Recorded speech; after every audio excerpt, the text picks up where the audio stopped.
Welcome to the Good News Flower Hour, people. I'm your host, Dave Easy. This week we look at some of the myths surrounding medical marijuana as New Jersey appears poised to become the 14th state in the union to allow doctors to prescribe Mary Jane to chronically ill patients. Still, old drug warrior habits die hard. The day before lawmakers in Trenton approved medical marijuana legislation, the New Jersey State Police, in conjunction with the National Guard, were conducting training flights with the Black Hawk helicopter on how to locate and bust marijuana growers. Cheeky, cheeky. Oh, naughty, sneaky. Now, to people like you and me, the greatest threat that legalization of marijuana presents to society is that someone might enjoy listening to pet sounds at twilight a little too much.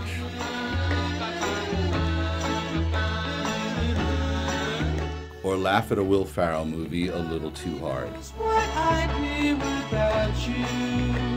But to the police/prison industrial complex, the legalization of marijuana in states like New Jersey could mean the loss of billions of dollars in drug war interdiction and incarceration funds.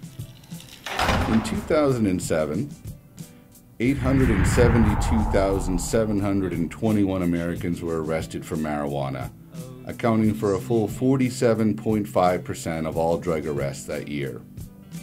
Of those charged with marijuana violations, approximately 89%, or 775,138 Americans, were charged with simple possession. As such, the legalization of medical marijuana presents a grave threat to the status quo of law enforcement and penal system budgets.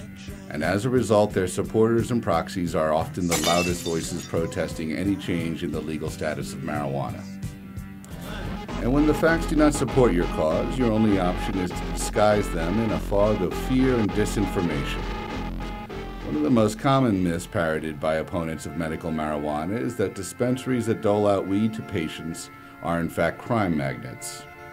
This non-fact appears often in news stories about the issue, usually with little or no corroborating evidence. In fact, just last week, a story in the Philadelphia Inquirer concluded with this quote from a medical marijuana opponent.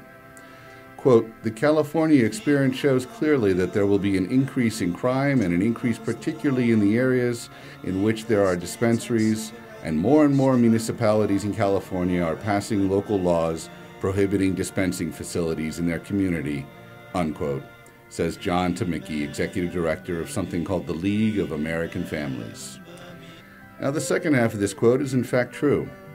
In the past year, nearly a half dozen California municipalities have voted to ban medical marijuana dispensaries for fear they would become crime magnets.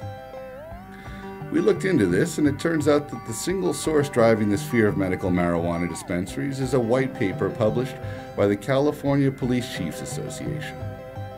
Now, expecting a fair and balanced report on the social impact of medical marijuana from a police chiefs association is a little like expecting a fair and balanced report on global warming from Exxon. But be that as it may, we read through this white paper to see for ourselves what all the hubbub was about. In a section marked Ancillary Crime, Murders, and Robberies, the report details 11 armed robberies and 5 murders at California medical marijuana dispensaries. Usually botched robberies wherein the victims attempted to resist or pulled guns on their robbers. Now, these stark accounts would give anyone pause, at least until they consider the following. In the 13 years that medical marijuana has been legal in California, there have been 37,364 murders and 929,623 robberies statewide that were not, repeat, not affiliated or associated with medical marijuana facilities.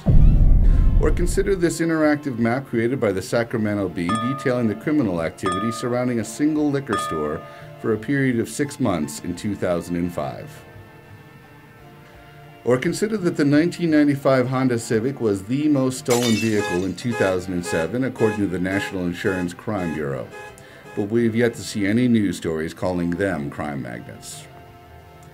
Clearly, if you will pardon the pun, this oft-repeated notion that marijuana dispensaries are crime magnets is a case of the pot calling the kettle black. You know it seems the more you talk about